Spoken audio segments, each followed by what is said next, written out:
to D&D Beyond. We took a little time, we did some feasting, we saw some people we love, but we are ready to get back to talking about some Dungeons and Dragons. And oh, is it Cyber Week? Is there a giant sale going on? That we maybe should be telling folks about? Yes, it is in fact Cyber Week, but it is not just Cyber Week where you're going to find some rad discounts on your D&D books. Uh, not counting pre-orders, unfortunately. It is also our last week to hype up orientation coming our way for Strixhaven, a curriculum of chaos. And here to talk about it with us, no better person than senior designer for Wizards of the Coast and lead designer on Strixhaven, a curriculum of chaos.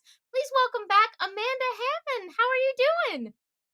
I am doing great, Amy. I'm so excited to be back and talking to you. Hello. Hi, everybody. For those who might have missed it, I got to talk to Amanda when we were talking about all things terrifying and Ravenlofty earlier in this year, which was very fun because at the time, I believe we were talking about contributors that you had made, contributions you had made as a freelancer before you were a Yeah. senior designer. And now we get to talk about the book that you were lead on. What is Strixhaven, a curriculum of chaos? So, Strixhaven, a Curriculum of Chaos is a very fun, different type of book than we've published in the past. It is a combination campaign book and world book and campaign setting and guide. So, there's a wonderful chapter that James Wyatt led on the world building of Strixhaven University, all about all the 5 colleges on this magical campus and the ways that they practice magic and the different styles of magic and approaches that they take to academia, and all of the professors and the history and the lore, the entire campus and setting, going all the way back to the beginning. Magic the Gathering fans, of course, might recognize many, many things mentioned in that chapter. Many of the professors, the deans, the personalities, and of course the founder dragons, being very prominent in that setting. So the book covers a lot of that material and will tell you everything all about the juicy, juicy lore of Strixhaven. But it also contains some player facing rules. There's a chapter with feats and spells all about how to be a student at each of the individual colleges that make up the entire university. And but then the big majority of the book is an actual adventure. We've got 4 chapters of an expansive adventure that takes you from level 1 to level 10 and has a full arc that can also be played in chapter long chunks if you wish a shorter arc, if you wish a shorter foray at the university in a single year. You can play the freshman, the sophomore, the junior, the senior year adventure, for example. And then we've got a massive bestiary right after all the adventures with all of the really fun monsters and creatures that exist on campus, from the mascot creatures, which are little magical creatures that are attached to each of the campuses that are very common there and that the students bond with in different ways depending on their college. All the way up to evildoers and bad guys that wish the university ill, and the founder dragons are also statted. So tons of wonderful, interesting, fun things for your game. An actual adventure, about 2/3 of the book of an adventure. It's just chocked full of whimsy and fun and D&D. I do love that we all have been sitting here devouring the richness of Frisban's Treasury of Dragons, and it's like, but wait, more dragons. It's true. Yeah, it's true. More academics, dragons, right? Dragons that are all about sharing their knowledge in the way that they're very. I wouldn't say old, but they are monolithic, right? They've learned lots and lots and lots about magic and how to create these specific types of magic that blend, overgrowth in the natural world with decay, for example, in Witherbloom College, that blends the high-minded idealism of Shakespearean poetry with the darker elements of rhetoric and manipulation and silver quill. These dragons have mastered that, and they wanted to share their knowledge with the multiverse, and so they founded Strixhaven. I love this. And of course, Strixhaven is a school that studies magic, but is not strictly for magic users. Can you speak briefly to sort of if you're a fighter, why you might find yourself at Strixhaven and what that might look like? Absolutely. So it's very important that Strixhaven, like you said, is not only a university for mages or for magic users. It is about anybody, or rather, it is geared toward anyone who's interested in learning about the inner workings of magic, and maybe about spellcasters and how they practice their arts, or about just the fundamental building blocks of nature that is magic in the D&D multiverse. And so you might not be, a sorcerer with the innate ability to cast spells. You might not want to sit down and study and study and study and become a wizard, to tap into that magic in the world. You could absolutely, like you said, you could be a fighter. Who is interested in mixing and matching potions. You could be a monk who's interested in using mystical elements to steady your mind and harness that power in your unarmed strikes. Funnily enough, it's worth pointing out that in the adventure chapter, which is the second chapter of the book, it talks about building a character from each college, and it gives different class suggestions and subclass suggestions, and many of those suggestions are not casters. And so it is very common on the campuses of Strixhaven that you would have, monks, you'd have fighters, those types of characters, martial characters. Yeah, and we're gonna get into this on a later stream. Spoilers for future D&D Beyond things, but you will be able to, with some of those player options, magic items and feats and backgrounds, sort of dip your toes a little bit into the shared experience of magic, underpinning so much of Strixhaven. But of Yeah. course, the adventures themselves also bring some really fun stuff to the table. Let's see.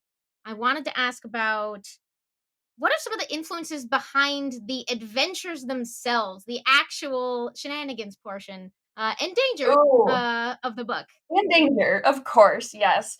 Well, so I really had fun putting together the concepts of the adventures and asking myself, what is life like on a campus for students of magic, right? And the answer for me was that it would be very similar to a college atmosphere in the real world, except for you would have students who would be able to, cast spells, who would have cantrips at hand, who would understand, that certain types of magic interact in certain ways, and would use that to fuel that young adult's whimsy and playfulness, and that the pranks would have these overtones of fantasy and magic to them. And I really leaned into that, into the adventure. I very much wanted it to feel like it was fun, like it was, something that, you could play you could play a character who is into pranking, you could play a character who's super into studying, really, following along those tropes that you see in media, but with a magic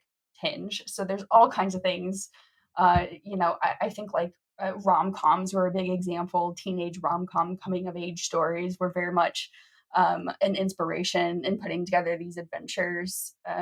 Pitch Perfect, for example, there's an entire event in which your rivals in the adventure that you're playing a Mage Tower game at the end, your rivals confront you, and challenge you to a sing off. These are the kind of things that happen in this adventure that I really hope set it apart from other media, that has this sort of college magic using feel. Absolutely. And of course, Mage Tower is an in universe intramural sport that you can get wrapped up in and likely will on the course of your adventures. Um, Yeah. let's see. Yeah, we can talk about that if you want. I mean, Mage Tower is the sport on campus, right? But it's kind of like Capture the Flag if the flag was a little wriggly mascot with a mind of its own. Mhm. So those campus mascots, the pests, the little spiky caterpillars from Witherbloom, the inklings, the sentient balls of ink for Silverquill, the little there's little statues for Lorehold, the little spirit statues for Lorehold. All of those guys, one of them on your team of 4 or 5 players is the mascot, and the other team has the mascot of their own, and you are trying to capture the mascot of the other team and bring it back to your side for a point. And you can use magic, and it's very skill based. And there's rules in the adventure for actually playing that, and it's a very important game that the entire sophomore year adventure revolves around. So it's a big part, that sort of campus game, the homecoming situation with the high stakes and the bragging rights. That's part of this adventure as well. So, in addition to all of that, we will be getting into there are rules for the sport. It is full of people that you might know, but there's also rules for the people. So before we get diving into the new Wow. mechanics that you all added for the adventure, I wanted to sort of before we get into all the stuff that you're kind of bringing to the table, what is sort of classic Dungeons and Dragons about these adventures or about Absolutely. Yeah, yeah. So there is a lot of classic Dungeons and Dragons. You're going to hear a lot about the unique and new elements in this book, and there are a lot of really exciting ones that we'll cover. I think probably later on. But at the core, a lot of these adventures have got traditional D&D underneath that skin of at a magical university. You know, with college students as the player characters. There are multiple sections that are you're going through a multi-level building and you are either looking for something in one case or you're trying to get out, or you know you've got a mission, you've got a quest, and you know you're going through that area and you're overcoming obstacles and you come across creatures that are monsters that are opposing you, and that is a dungeon crawl. There are several traditional style dungeon crawls in this book, but you just kinda have to look under the surface to realize that that's what they are. This is still D&D, this is still about having, you know, adventures, that have consequences, you know, with your friends, but it's just a little bit non-traditional. So, on with some of those layers added on top, or the theming that you all went with as you developed this, what are you hoping that new or potentially new players might get out of this book, or might make it fun for them? Ooh, well, because we do have so many non-traditional elements to this book that you've never seen in D&D before, and I'm really, really excited to see people's reactions to some of these things that have never shown up in adventure before. In addition, you know, to that, it's also like it's very accessible because it does do things that players might not necessarily expect to see in adventure, that DMs might not ever expect to be able to run in an adventure. They might not ever expect to run you know, the mean kids have challenged you to, go steal something out of a very secure faculty building, right? Where there's really high ranking, prestigious dinners that are held every night. You're not going to expect to necessarily run that as a DM. You're not going to necessarily expect to run a sporting event in which mages, you know, are head to head. You're not going to expect to run tavern games, you know, for bragging rights. You're not going to expect to run a lot of these things. And I really think that going through and reading what's in this adventure, especially for newer players, might really just spark interest in, wow, I never thought I could do this in D&D, or I thought this game was something else. There's also a lot of elements of this adventure that are appealing because they've got elements of other types of play. There's a very social focused aspect in this adventure, and we'll talk about that when we get to the NPCs and the relationships. But essentially, you can play this game. There are mechanics for having a dating sim within D&D. There are a whole cast of NPCs for that. There are mechanics for exams and studying for exams or not studying for exams. There are mechanics for taking part in extracurriculars. You can have a very fun, a very tailored college experience in a way that D&D has never let you do before. And so that's what I hope new players will get out of this. I love that. Can you talk a little bit about the team that worked on the adventures with you? Yeah, absolutely. There are 4 chapters, of adventures, and, we had wonderful folks working, on the adventures with us. We had, there's a writer named T. Alexander Stangram who wrote all of the NPCs, for this and worked with me on the relationship rules, and there are 18 of these NPCs. They, work within the relationship rules so they can become your friends, and this is all mechanical. They can become your rivals or they can become your beloveds, and there are mechanical things that happen when you have a friend, a rival, or a beloved, or multiples of those. You can have multiples of any of them. You know, same thing with rivals. If somebody becomes your rival, there's a thing that happens that is maybe them messing with you because they don't like you or they're jealous of you or whatever. Um, and same thing with all of that. And so, you know, there's just so much fun to be had there. There's this whole mini game underneath, the adventures and the traditional D&D rules that I think are super awesome, and Alexander's very pivotal to writing all of that stuff. We also had Sydney Adams, who is a designer on staff at Wizards of the Coast, who did the Biblioplex map and really brought to life that very iconic location that you will probably recognize if you've played the Magic the Gathering sets. She put some wonderful, wonderful things in that, and the Biblioplex is a location that you come back to over and over and over throughout the course of the adventures for various plot related things. The challenge of the sing-off happens in a portion of the Biblioplex. There's an orientation event that Sydney also wrote. It's at the very beginning of the first adventure that is all about learning, all about campus, and to really give it a storied sense of history and place of the entire university. That's all Sydney's work. We also had Bill Benham, who wrote the final adventure. That's the fourth chapter of Adventures, and that is when things really hit the fan. There is a villain who, has got a nefarious plot, and I'm not going to give spoilers, but there's a certain point in time during the adventures in which it becomes very clear what's going to happen, the terrible consequences if that is allowed to take place, and the fact that the player characters are the only ones, for reasons gone into in the adventure, who can actually do something about this. And so Bill really did a good job of shifting the tone from that whimsical playfulness, the young adult experience, to now we've got to be heroes. And if we don't, all of these things with all these people who, we love and respect, or, at least have some affection for, is going to be really bad. So Bill did a great job with that. And Steve Kenson wrote the junior year adventure. And that adventure I adore because it revolves around the Magister's Masquerade, which is a big magical kind of like prom. But if prom was super, super fancy, even more so than it already is, and if there was magic involved in the creating of the hall, the decorations of the atmosphere, and there's a statue in the very famous building where this takes place that has a spirit of one of the founding members of the university, who normally just kind of talks about students coming together for this event, but something happens in this adventure, and again, the players have to rise to the occasion. So I really liked what everybody did. They did fantastic jobs, and I'm really proud They to be do. part of this team. And they've done incredible work. I believe the chapter you're referring to has one of our favorite pieces of the preview art that I'm gonna try to Yes, sneakily that's absolutely it's so it.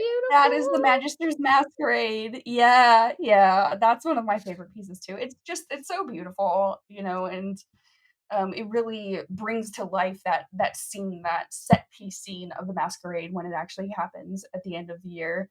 And the players get to take part in that. The players actually have there are several things that they get to do during the event, and then oh dear, something happens, and they are going to have to jump into action.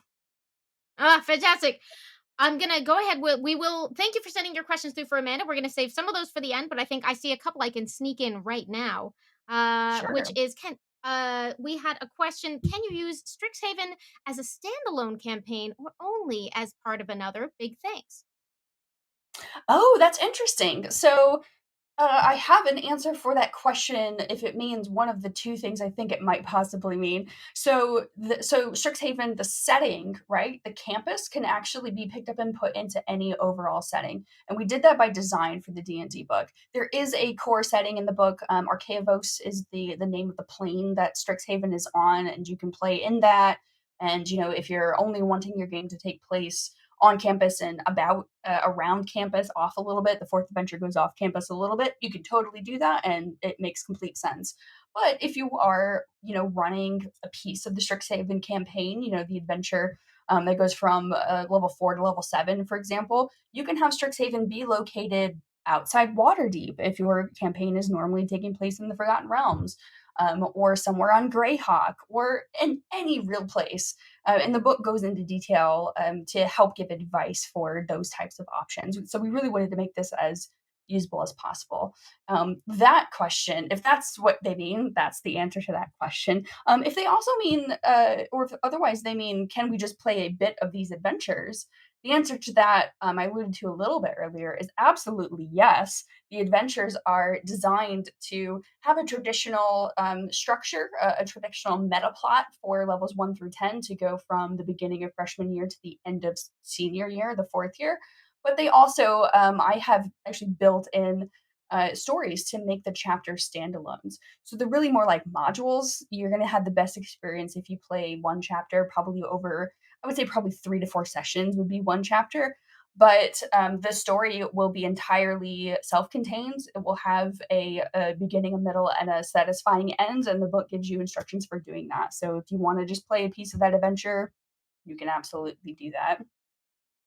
I did appreciate the sections that were sort of like if you're playing this by itself, here's what this could be. If you're tying it together, here's maybe what's going on.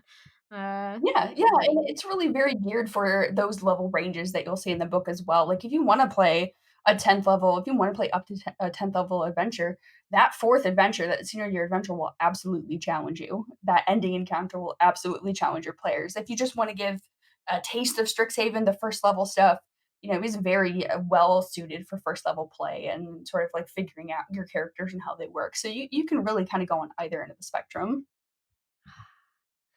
I personal question for me, because so much of the player creation options are tied to sort of picking a college, but canonically you do that at the end of your first year. If you were rolling up a first year player, would you hold off on some of that and sort of grant it as you go, or just like pick one and let it be part of the story if you change your mind?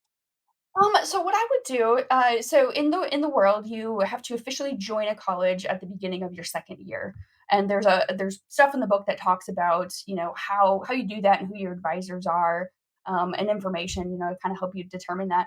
I would really talk to players, and I would get a sense of whether are they completely undecided. In which case they might start off with some of those player options for one college and then switch to another. And then as the DM, you might be a little more flexible with that, but I would also really leave it open if there's a character who's like, I am making a Witherbloom warlock. I want to be a Witherbloom warlock. I'm super into being like awesome and gothy and like, a bog witch type. You can absolutely do that and you can have them from the very beginning, be sort of story wise from Witherbloom and then they officially join it in the second year. Like I think either of those things are very viable. I love that. Let's see quickly. I think I can answer this next one, which was what Bard colleges can we expect to see in Strixhaven? And that's that there are not new subclasses, but there are some No. recommendations for what might be good fits that Amanda alluded to earlier. Yes. Um, Yeah. mm, Yeah. Exactly. uh, So yeah. how does Strixhaven tie Magic the Gathering and D&D together? Is a question that came in. Ooh, that's a great question. So, we really were aiming for kind of best of both worlds, right? There are a lot of things in Magic that are super awesome and work wonderfully for the game, but don't necessarily translate very well into D&D or feel a little bit out of place in D&D. You will not see the word mana, for example, show up in the D&D book. You won't see colors, right? Colors of mana being mentioned in relation to the colleges, even though if you play the game, you know that Witherbloom is green magic and black magic, right? You will see them more described in D&D terms or more, like adjective versions of those words. And that is just an example. So we take in that case the flavor and the idea and the spirit of what's going into the world building for Magic, but we translate it more into D&D. We do that a little bit as well with some of the NPCs or some of the creatures. There's a whole world guide that talks about what types of creatures are in the different colleges, which teachers have got specific races sometimes, and in some cases we sort of massage that to fit a little bit better into D&D. There was a character whose art was originally supposed to be a troll, and we shifted that so that he's an orc because it makes a little bit more sense that there would be an orc there. There's a lot of vampires that are part of, I believe, Silver Quill. I actually have an NPC, and there's a professor who's very prominent in one of the adventures. They're both Dampiers, so we just did things to make One a of my little bit fave more sense NPCs. for Not D to and dip D. into the Oh yeah. spoilers, but I Oh really? Oh, so you're an Aurora fan? I see. mean, just seems interesting is all. You play as a hurdy-gurdy. How can you not love Aurora? So we Not her real also name, by the way. I know it was sort of mysterious in the description there. We might Yeah, have to steal yeah. you back for the spoilers version of this at some point in the future. But Yeah. Se- Yeah, absolutely. Sequel asked, So I oh sorry, you were saying. oh, no, no, no, go ahead, go ahead. One more question. There a big library in the universe? Can confirm that is the Biblioplex. But their Yes, it question is, is. can I shoehorn a Candlestick Mysteries adventure? Oh, yeah, I think that you absolutely could. That's very cool. In fact, Candlekeep if is you what I wanted assume. I just to, you could have, the Biblioplex be Candlekeep, right? And you could have an adventure that jumps off, and play one of the Candlekeep adventures and be a student at Strixhaven. And, just you as the DM keeping track of, experience point progression, if that's what you do, or milestone leveling, if that's what you do. You could see where the characters are at after that, and then just kind of narratively fast forward to that part of the Strixhaven campaign. So you could totally mix and match. I love that idea. That's a great idea. It's quality library content this year. Thank you, which is the coast from all of us who, I guess by definition, almost all of us like to put books on our shelves. It's pretty a I self-selecting think group we're a there. little biased. Like we've all got all kinds of stuff. Some of us, grew up in libraries. Some people live in libraries. You can work at the library if you play Strixhaven. One of the jobs that you can get is working at the library as a shelver.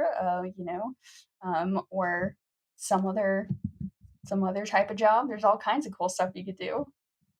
And that is what we are about to get into coming up next. But I want to make sure folks who haven't yet have seen the link. You can go ahead and pre-order this right now. We have some extremely cool pre-order perks that will come with it if you grab it on D&D Beyond before it comes out next Tuesday. They're very Do pretty. I'm biased, but I think it's the case. I hope you will check that out and come back for a little bit more insight from senior designer Amanda Hamon. It's D&D.